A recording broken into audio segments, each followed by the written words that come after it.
दोस्तों, inter admission 2020 के लिए तृतीय चयन सूची की सूचना जारी हो गई है। यानी थर्ड सिलेक्शन लिस्ट की सूचना जारी हो गई है। नामांकन 4 से यानी कल से लेकर के 9 सितंबर तक होगा। और एक बात मैं यह बताना चाहता हूं कि यह अंतिम सूची है, तो यह उन बच्चों के लिए काफ़ी उपयोगी होगा जिनका एडमिशन इस बार भी लिस्ट में नहीं आ पाता है।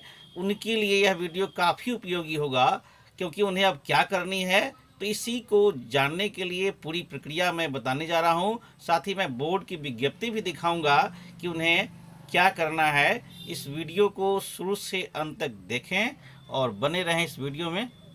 दोस्तों नमस्कार, मैं हूं विजय और आप देख रहे हैं अपना YouTube channel Shishu Kalyan coaching centre Siddharth 63, Bihar board के बच्चों के लिए एकमात्र सटीक और विश्वसनीय चैनल। तो चलिए मैं दिखाता हूं बिहार बोर्ड की विज्ञप्ति कि क्या करनी है, क्या सूचना निकली है अंतिम चयन सूची को लेकर के। तो आपको सिंपली टाइप करनी है, OFSS के वेबसाइट पर चली आनी है। आपको वेबसाइट का एड्रेस मालूम ही है। और इस तरह से इंटरफेस खुलेगा, इसमें आवश्यक सूचनाएं देखनी है। क्लिक करेंगे तो यहाँ पर देखिए, यहाँ लिखा हुआ है आवश्यक सूचना। इसको डाउनलोड कर सकते हैं। मैं चूँकि पहले से डाउनलोड करके रख चुका हूँ, तो मैं आपको सीधे डाउनलोड किया हुआ मैं दिखाता हूँ। देखिए क्या लिखा हुआ है, तृतीय चयन सूची थर्ड सिलेक्शन लिस्ट के संबंध में आवश्यक सूचना। तो सूचना तो बहुत सारी है। मेन बात मैं आपको बता दूं कि तृतीय चयन सूची दिनांक 4/9/2020 को जारी की जाएगी, यानी कल जारी होगी, जिसके आधार पर संबंधित संस्थानों में दिनांक 4/9/2020 से 8/9/2020 तक, डेट याद रखिएगा, नामांकन लिया जाना है। और साथ ही नामांकित विद्यार्थियों के लिए जो अपडेट करनी है स्कूल के लिए है ये मेन बात जो आपको जाननी है। और यह जान लीजिए कि थर्ड सिलेक्शन लिस्ट किन के लिए निकला है। तो सबसे पहले यह जान लीजिए, कल 4 सितंबर को पूर्वाह्न 11 बजे जारी किया जाएगा। तो वैसे विद्यार्थियों के लिए निकला है। नंबर 1 में जान लीजिए कि जिनका चयन द्वितीय चयन सूची में हुआ था और स्लाइड अप के बाद तृतीय चयन सूची में अन्य संस्थान हेतु चयन किया गया है। यानी उन्होंने एडमिशन तो करा लिया था, फिर बाद में कॉलेज से संतुष्ट नहीं थे तो स्लाइड अप किए थे और फिर से उनका दूसरे स्कूल में कॉलेज में आ गया है। दूसरा, वैसे विद्यार्थियों के लिए जिनका चयन द्वितीय चयन सूची में नहीं हुआ था परंतु तृतीय चयन सूची में हुआ है, और वैसे विद्यार्थियों के लिए जिनका चयन तृतीय चयन सूची में नहीं हुआ है।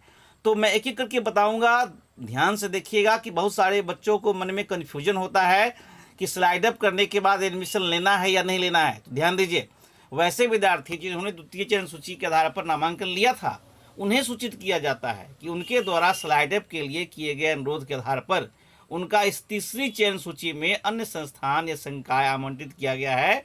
अतः उनका पूर्व के संस्थान में लिया गया नामांकन एडमिशन को रद्द कर दिया गया है। याद रखिएगा, यदि आप अब एडमिशन नहीं कराते हैं स्लाइड अप के बाद, तो ये सोचते हैं कि चलिए मैं स्लाइड अप नहीं जाऊंगा और जो पहले एडमिशन हो गया है वो ठीक है, ऐसी बात नहीं है। आपका एडमिशन कैंसिल हो गया। आपको किसी भी परिस्थिति में, यानी कल से लेकर के 8 तारीख के बीच में जो नए दिए गए हैं, आपको आवंटित किए गए हैं स्कूल कॉलेज, उसमें एडमिशन लेना ही होगा।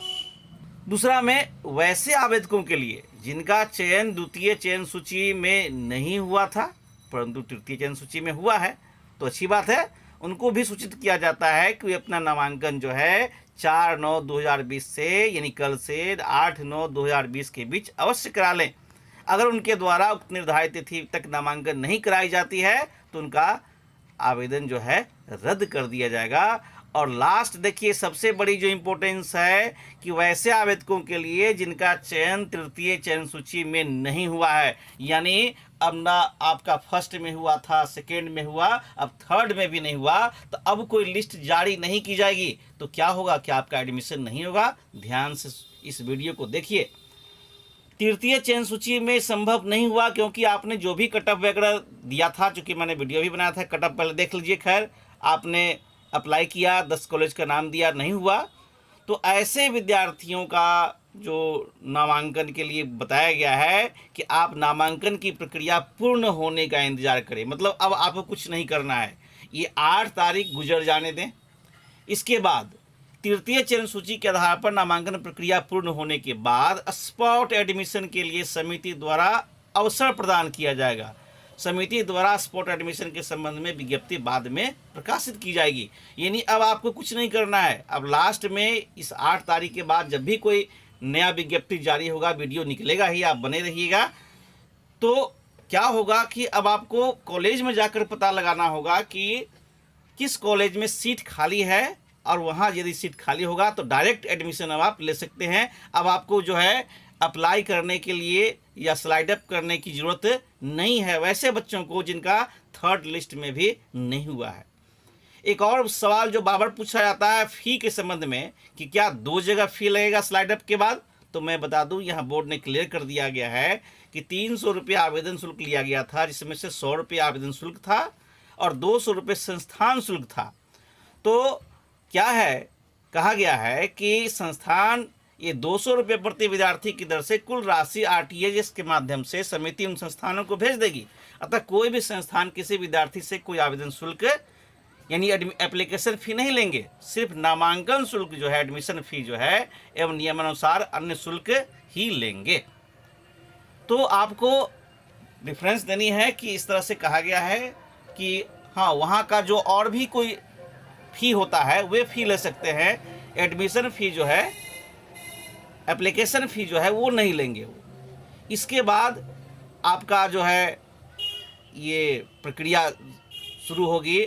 आप खासकर मैं ये वीडियो उन लोगों के लिए बना रहा हूँ जिनका 3rd लिस्ट में भी नाम नहीं आया है। तो आप इंतज़ार करें, आज शाम तक या कल 12 बजे तक आप देखेंगे मैसेज आपके पास आ जाएगा। लेकिन कभी कभी मैसेज नहीं भी आता है तो मैसेज के भरोसे नहीं रहेंगे, बल्कि यूजर आईडी और पासवर्ड के द्वारा वेबसाइट OFS के वेबसाइट पर जाएंगे और देखेंगे कि आपका चयन हुआ है कि नहीं। यदि आपका चयन हो चुका है तो इंटीमेशन लेटर डाउनलोड करेंगे, और नहीं हुआ है तो इंतज़ार करेंगे कि मुझे अब क्या करनी है, चूँकि इस प्रक्रिया को गुजर जाने देनी है। यानी 8 तारीख के बाद ही स्पॉट एडमिशन का जब आपका डेट निकलेगा तो उस डेट में वैसे विद्यार्थियों के लिए मैं बार बार बता रहा हूँ जिनका किसी भी तरह से चयन इस लिस्ट में भी नहीं हो पाया है, वैसे बच्चों के लिए मैं बता रहा हूँ, तो वे इंतज़ार करेंगे। तो इस चैनल पर बने रहे, क्योंकि इस चैनल पर लगातार अपडेट जो है बिहार बोर्ड का आते रहता है।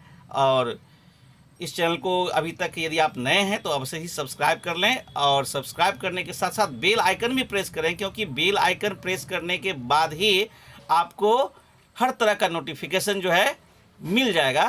तो बने रहें, इस चैनल को देखते रहें।